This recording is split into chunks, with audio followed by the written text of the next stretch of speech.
Të nderuar shikues, ju përshëndes. Do të jemi së bashku në minutat e ditarit informativ, ku ndër të tjera do të ndiqni.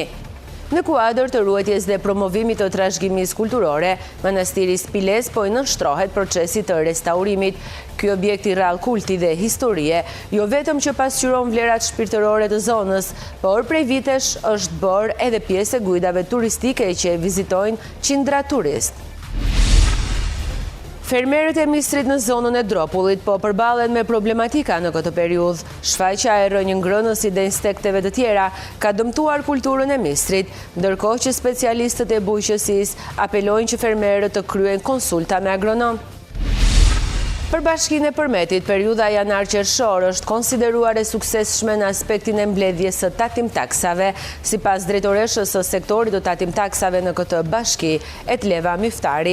Plani të ardhurave nga bizneset, familje dhe taksat e tokës është realizuar në masën 82%. Manastiri Shën Triadës në Pepel ndodhet midis historisë së lashtë dhe legjendave. Vetë banorët e zonës tregojnë legjendën që ka sjell edhe ndërtimin e këtij objekti kulti në Dropullin e Sipër. Ju njohim tani më gjerësisht në kuadër të ruajtjes dhe mbrojtjes së trashëgimisë kulturore, Manastiri Spiles po i nënshtrohet procesit të restaurimit. Ky objekt i rrallë kulti dhe historie, jo vetëm që pasqyron vlerat shpirtërore të zonës, por prej vitesh është bërë pjesë edhe guidave turistike. Manastiri Spiles në fshatin Saraqinisht të Bashkisë Gjirokastër po i nënshtrohet procesit të restaurimit, duke u rikthyer në vëmendjen e institucioneve përgjegjëse për mbrojtjen e trashëgimisë kulturore. Ky objekt kulti përfaqëson një vlerë të rrallë historike dhe shpirtërore, i njohur për arkitekturën karakteristike dhe për ikonografinë e pasur, që ruan prej shekujsh. Punimet e restaurimit synojnë të konservojnë elementet origjinal të ndërtesës, duke garantuar ruajtjen e tij për brezat që vijnë. Kisha e Pjedja Shënmërisë në Spilet të Saraqinisht në Bashkinë Gjirokastër aktualisht është duke u kryer restaurimi i objektit të arkitekturës në ana konservimi dhe restaurimi i gjithë objektit të kishës. Kontrata është lidhur nga Instituti Kombëtar i Trashëgimisë Kulturore në muajin shkurt të këtij viti me një afat 12 mujor. Aktualisht për shkak të periudhës së dimrit normalisht nuk mund të kryejë ndërhyrje në hapjen e çative apo ndërhyrje në të thella në çatit e këtyre objekteve. Gjatë kësaj kohe, pra, duke filluar nga muaji maj, ka filluar pjesa e pastrimit të kupolës, si dhe restaurimi i gjithë kupolave të këtij objekti. Ka përfunduar pjesën e narteksit, do vazhdojmë me naosin me tamburin në pjesën e çatis. Ndërkohë, fugatimi apo gjithë restaurimi i elementeve të strukturore si gurët apo dhe trarët të këtij objekti, po i nënshtrohen në konservimin e restaurimit të plot. Ka përfunduar pastrimi i ambientit në hyrje dhe përdallë këtij manastiri, përreth këtij manastiri. Dhe po vazhdon puna e cila me ritme të mira duke u respektuar të gjitha konventat e ndërkombëtare dhe kombëtare të restaurimit. Restaurimi pritet ta kthejë këtë monument në një pikë referimi edhe më tërheqëse që do të pasurojë ofertën turistike dhe do të forcojë lidhjen e komunitetit me trashëgiminë e vet. Objektet e kultit në qarkun e Gjirokastrës aktualisht nisur nga arritja e numrit të turistëve në përgjithësi në gjithë qarkun kanë patur një rritje të vizitueshmërisë. Disa nga objektet më të rëndësishme që vizitojnë janë kisha Fjetja e Shënmërisë në fshatin Labove Kryqit, apo dhe manastiri, apo dhe teqeja e Melanit, e cila është jo vetëm objekt kulti, po dhe një objekt i arkeologjisë. Gjithashtu dhe kisha e Kosinës apo e Leusës në zonën e Përmetit, pasi janë objekte të rëndësishme dhe me vlera të veçanta në llojin e tyre. Projekti i restaurimit të Manastirit të Spiles është një hap i rëndësishëm për ruajtjen dhe vlerësimin e identitetit historik të kësaj pasurie unike. Fermerët e Mistrit në zonën e Dropullit po përballen me problematika në këtë periudhë. Shfaqja e rënjë ngrënësit dhe insekteve të tjera ka dëmtuar kulturën e Mistrit, ndërkohë specialistët e bujqësisë apelojnë fermerët që të kryejnë konsulta me agronom. Rënjëngrënësi dhe insektet e tjera dëmtuese po paraqesin një kërcënim serioz për prodhimin e Mistrit në qarkun e Gjirokastrës. Clinton Beqari, një fermer me sipërfaqe të konsiderueshme toke, të mbjellë me misër, shprehet se për shkak të këtyre dëmtuesve ka pësuar një rënje të ndjeshme të rendimentit prodhues. Dhe viti si vjetshëm nuk është shumë i favorshëm, nuk është vit bujësor e quajmë ne fermerët. Është për këtë fluturin që i bie Mistrit, domethënë fazën e kallirit kur pret kalli, e mustaqet, edhe ajo e dëmton shumë, nuk se kokra fare mistri. Male që rrezikon, po ne kemi marrë masat, po bëjmë spërkatje, kemi bërë spërkatje paraprakisht. Pastaj në momentin që do kemi probleme të tjera, mund të fillojmë edhe me dron, spërkatje me dron. E kemi menduar edhe këto. Ndërkohë, specialistët e bujqësisë rekomandojnë monitorim të vazhdueshëm të parcelave, identifikimin e hershëm të dëmtuesve dhe përdorimin e pesticideve të përshtatshme. Së pari janë piralidat ose krimbat e misrit dhe së dyti është rrënjgrënësi, i cili këto ka rreth 4-5 vjet që është kthyer në problem për kultivuesit e misrit, veçanërisht ata të zonës intensive që kemi neve, zona Dropull, Libohov. Përgjithsisht fermerët kanë fituar një përvojë, qoftë për sa i përket problemit të ujitjes, por edhe për mbrojtjen nga këta dëmtues. Sidoqoftë, më tepër pra kujdes kërkohen të kushtohet mbrojtjes nga këta dëmtuesit, pasi shikojmë qoftë edhe në trajtimin e krimbave të misrit, por qoftë edhe të rrënjgrënësit, ka shumë mangësi nga fermerët. Së pari duat përmend faktin që lufta nuk bëhet e organizuar, secili fermer e mbron parcelën e vet në mënyrë individuale, në një kohë që pastaj dëmi vjen shumë lehtë nga parcelat fëqinje, pavarësisht pasi ato janë një blok. Specialistët e bujqësisë bëjnë me dije se vetmja mënyrë për zhdukjen e rrënjgrënësit dhe insekteve të tjera mbetet spërkatja e bimës së misrit, e cila kryhet kryesisht nga ajri. Për Bashkinë e Përmetit, periudha janar-qershor është konsideruar e suksesshme për sa i përket aspektit të mbledhjes së tatim-taksave. Sipas drejtoreshës së sektorit të tatim-taksave në këtë bashki, Etleva Myftari, plani të ardhurave nga bizneset, familje dhe taksat e tokës është realizuar në masën 82%. Sektori tatim-taksave në Përmet ka rritur të përmbush në masën 82% planin e të ardhurave për gjysmën e parë të vitit. Drejtoresha Etleva Myftari vlerëson këtë si një tregues pozitiv, por edhe nënvizon se sfidë mbeten debitorët, të cilët kryesisht janë biznese të vogla që nuk kanë kryer ende detyrimet e tyre. Gjatë kësaj periudhe mendojmë se kemi ecur me atë ritmin e vjeljes së të ardhurave me një ritëm të mirë, ku si punojësit e bashkisë edhe biznesi është përpjekur që të na ndihmojë që neve të vjelim në kohë të ardhurat. Pavarësisht edhe gjatë kësaj periudhe kemi hasur dhe neve ato problemet tona, pasi edhe akoma kemi punë me ndërgjegjësimin e biznesit dhe të popullatës për shlyerjen e të ardhurave në kohë. Myftari u drejton një apel debitorëve që të shlyejnë sa më parë detyrimet. Deri në datën 30 ishte shlyerja ku biznesi duhet ta bënte shlyerjen vet, detyrimin e vitit dhe detyrimin e viteve të prapandetura. Kemi nisur njoftimin për këtë gjë dhe tani mendojmë se ka ardhur hapi tjetër, ku neve do kalojmë në qoftë se brenda kësaj periudhe biznesi nuk do na shlyejë, ne do kalojmë në hapin tjetër në atë të bllokimit të llogarive. Burime nga ky institucion bëjnë me dije se në rast të mospagesës, bashkia do të ndërmarrë masa ndaj debitorëve në përputhje me ligjin. Manastiri Shën Triadës në Pepel ndodhet midis historisë, lash dhe legjendave. Vetë banorët e zonës tregojnë legjendën që ka sjellë dhe ndërtimin e këtij objekti kulti në Dropullin e Sipër. Përveç se në manastirin e Pepelit kremtohet dita e frymës së shenjtë, 51 ditë para Pashkëve Ortodokse, historianë dhe hulumtues të traditës kanë shkruar për këtë objekt kulti. Manastiri Shën Triadës në Pepel njihet si monumenti kulturor, monumenti i kultit, që është midis të vërtetës dhe legjendës. Kanë qarkulluar shumë legjenda dhe po thuhen shumë të vërteta nga të gjithë banorët e fshatit, por sidomos nga ata që kanë kthyer këtë monument kulture në objekt studimi. Mësuesi veteran dhe autori i disa librave letrar dhe historik, zoti Vasil Llahana, na jep disa detaje lidhur me legjendën që kanë nxitur ndërtimin e këtij manastiri. Fshatarët e Pepelit shikonin këtu te kjo kodra në mes të pyllit një në trit që shfaqet çdo natë me të gjitha ngjyrat. Domethënë kuqe, ble, jeshile e kështu me radhë. E pan një herë, dy herë, tre herë, e lajmëruan kishtarët, mblidhen 12 prifërdin, edhe me popullin e Pepelit, edhe vinë këtu.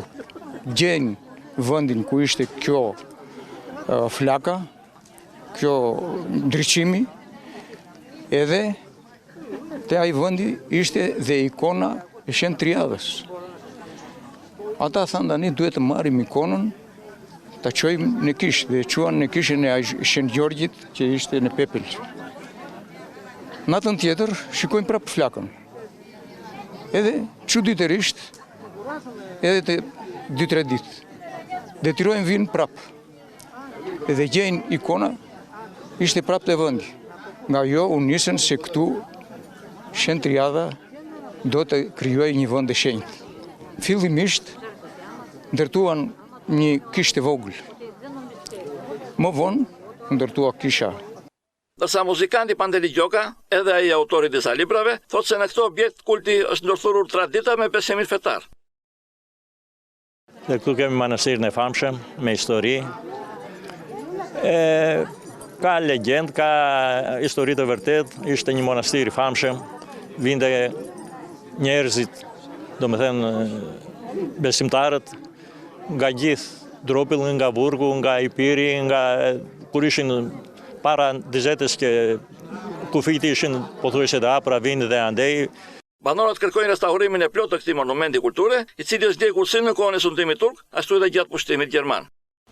Në kuadër të promovimit të trashëgimisë kulturore dhe historike, Muzeu i Tepelenës po kthehet në një ndër destinacionet më të preferuara për të vizituar gjatë muajve të verës. Ekspozitat dhe aktivitetet e shumta e bëjnë këtë muze një pikë referimi për të gjithë ata që duan të njihen nga afër me historinë dhe figurat që identifikojnë qytetin e Tepelenës. Muzeu Historik i Tepelenës po kthehet në një nga pikat më të rëndësishme të interesit kulturor gjatë muajve të verës. Ky institucion ruan dhe promovon pasurit historike të qytetit dhe figurave që kanë lënë gjurmë në histori, me theks të veçantë tek Ali Pash Tepelena. Përgjegjësia e muzeut thotë se vit pas viti po shtohet vëmendja ndaj ekspozitave dhe aktivitetit të institucionit. Numri turistave të huajme kemi një rritje të tyre. Vizitueshmëria është e kënaqshme, duke krahasuar me vitet e kaluara, dhe jemi në pritje ende, sepse është fillimi i sezonit veror, kështu që jemi ende në pritje të vizitorëve të tjerë, të cilët presim ta vizitojnë muzeun tonë. Përveç ekspozitës së përhershme, muzeu po përgatit edhe nisma të reja për tërheqjen e mëtejshme të vizitorëve dhe për pasurimin e ofertës kulturore të Tepelenës. Jemi ende në diskutime me agjensi të ndryshme turistike të cilat operojnë në vendin tonë. Kemi marrë konfirmimin e tyre të cilat për një bashkëpunim të mëtejshëm me muzeun tonë dhe jemi ende në pritje të tyre. Muzeu Historik i Tepelenës mbetet një pasuri që vit pas viti merr më shumë vëmendjen e vizitorëve dhe kontribon në forcimin e identitetit kulturor dhe turistik të qytetit. Fëmijët japin gjallëri oborit të ish shkollës nëntëvjeçare të Vriseras, duke krijuar nostalgji tek banorët dhe ish mësuesit gjatë muajve të verës. Rikthehen nga Greqia dhe luajnë në ambientet e jashtme të shkollës, ku ndodhet edhe Kondi i lojrave. Ish shkolla nëntëvjeçare e Vriseras ka mbyllur dyert para 18 vitesh, me justifikimin e mungesës së numrit të nxënësve. Ky institucion filloi funksionimin e tij në vitin 1963 dhe u mbyll në vitin 2007 me një aktivitet 44 vjeçar. Gjithsesi, gjatë muajve të verës obori i shkollës, ku ndodhet edhe Këndi i lojrave, gumëzhin nga zërat e fëmijëve të emigrantëve që kthehen nga Greqia. Kjo pamje krijon nostalgji tek ish mësuesit e shkollës dhe banorët e fshatit. Zoti Alex Doko ka qenë mësues i kësaj shkolle në vitin e parë të çeljes së saj. Më mund ka qenë shkolla sapo që inauguruar që viti para i ditë më duket. Unë erdha këtu më dërgoj Komiteti Fizkulturës për të gjalluruar aktivitetet sportive në 3 fshatrat, Vrisera, Jurgocat, Bularat. Edhe ahere dhash një kontribut për ngritjen e këndëve të parasportive me fush basketbolli, volejbolli, vegle gjimnastikore. Edhe ishim një kolektiv shumë kompakt, punëtor të gjithë në krye një drejtor shkollë nga Longla. Si u prit nga komuniteti çelja e shkollës? Shumë mirë, ishte një shkollë me gjallëri të madhe, ishte dhe shkollë fillore, 8 vjeçarja, që sa po u njoh se ishte 7 vjeçarja përpara, pas 24-ës u bë 8 vjeçarja. Kishte gjallëri dhe interes të madh, vinin nga Kakavia, ai Nikola, Pepeli, Vodhinu, këto grumbullojshëm. Erdha sot këtu jam shumë emocionuar. Kurse aktivisti shoqëror zoti Nikola Çoka ka statistika për numrin e nxënësve dhe të mësuesve që kanë kaluar në këtë shkollë. Në shkollë kanë kaluar 870 nxënës, edhe 124 mësuesa, edhe 28 mësues të shkollës fillore. Shkolla fillore ishte shkolla e bashkuar fillore, ishte Kakavis, e Dritës. Si e priti komuniteti mbylljen e shkollës? Nuk e priti mirë, ishte një shkollë në qendër të Dropullit Siprum, kupton nuk ishte mirë që mbyll këtu, bëjte në Bularat, në Gjirokastër, nxënësit pak ishin kur, kupton, sa mbyll shkolla ikën të gjithë nxënësit këtej. Me 8 nxënës mbaroi shkolla. Aktualisht, kjo godinë funksionon si muze, por në ambientet e jashtme zhvillohen her pas here aktivitete kulturore. Sipas traditës, stina e verës është edhe stina e dasmave, por edhe në këtë stinë shohim që ato po bëhen gjithnjë e më të rralla. Arjanit Balani është një prej operatorëve që të paktën në 29 vitet e fundit ka martuar me 10 çifte me kamerën dhe aparatin e tij fotografik. Ai thot se është profesioni që i ka dhënë mundësinë të bëhet pjesë e gëzimit më të madh që ka njeriu në jetë. Tradicionalisht, vera ka qenë gjithmonë stina e dasmave, por vera e vitit 2025 po dëshmon të kundërtën. Dasmat janë rralluar ndjeshëm, shifrat flasin vetë, thuajse 2 herë më pak prenontime për këtë vit krahasuar me një vit më parë. Arjanit Balani është një ndër operatorët dhe fotografët më të njohur të zonës. Në 29 vitet e fundit, ai ka fiksuar me kamerë dhe aparat qindra dasma. Është një profesion shumë i bukur pune, një profesion që ka të bëjë me gjën më të bukur të jetës, gëzimin më të bukur të jetës që është dasmash. Ne faktikisht bëjmë statistika shumë të rregullta, të cilat i kompjuterizojmë dhe kemi arshivën që e bëjmë vit pas viti duke krahasuar dhe ecurinë e punës nga viti në vit. Sipas tij, kjo rënje lidhet ngushtë me emigrimin masiv të rinjve. Zbrazja e vendit po boshatis edhe kalendarin e dasmave. Shumë prej çifteve sot po martohen jashtë Shqipërisë, shprehet Balani. E veçanta dhe tendenca edhe vitit kaluar dhe ky vit është sepse prontimet kryesisht i marrim nga jashtë shtetit. Pra shqiptarët dhe rinia është e larguar. Është e larguar, ka shumica vjen nga prontimet jashtë shtetit dhe ka shumë pak prontime vendase. Ka të bëjë dhe me gjendjen ekonomike. Tradita shqiptare i ka konsideruar dasmat si ngjarje të shenjta, jo vetëm për çiftin, por për të gjithë fisin dhe shoqërinë në të shkuarën. Çdo fundjavë verës sillte tinguj muzikor, karvan makinash dhe valle tradicionale në çdo fshat e qytetit. Ndryshojmë tani natyrën e informacioneve tona me hidhërim të thellë, njoftojmë fjetje në Zotin të hirësisë së tij, mitropolitit të Gjirokastrës Imzot Dimitrit. Gjatë periudhës së fundit, hirësia e tij ishte shtruar në Spitalin e Përgjithshëm Universitar të Janinës për shkak të një infeksioni respirator dhe endokarditit. Pavarësisht përpjekjeve të mjekëve, hirësia e tij nuk arriti të mposhte smundjen si pasojë e mosfunksionimit të shumë organeve. Hirësia e tij, mitropoliti i Gjirokastrës Imzot Dimitri, u lind në Seres të Greqisë në shtator të vitit 1940. Studimet i kreu në Fakultetin e Teknologjisë së Universitetit Aristotelit të Selanikut, ku edhe u diplomua.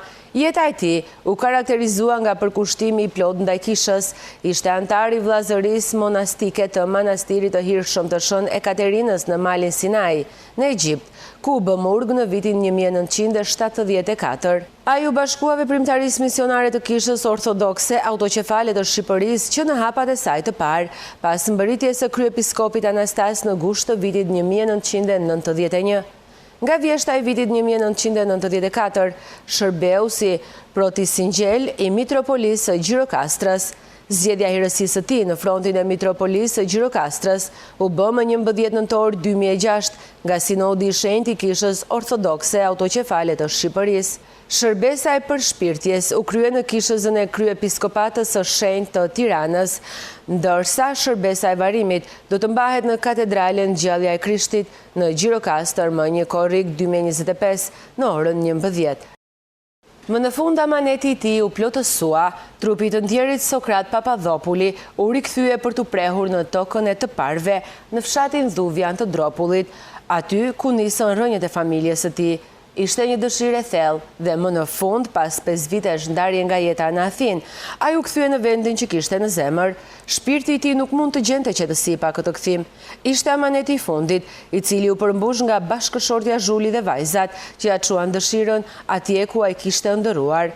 Familjar, miq, kolegë dhe të njohur e shoqëruan në rrugëtimin e tij të fundit me nderim dhe mall, duke përkujtuar njeriu që la pas gjurmë të pashlyeshme në fushën e arsimit, gazetarisë sportive dhe në jetën shoqërore. Të nderuar shikues, ishte gjithçka e përgatitur për këtë ditar informativ. Ju faleminderit për vëmendjen, shikim të këndshëm të programeve në vazhdim. Bashk, miru takofshim.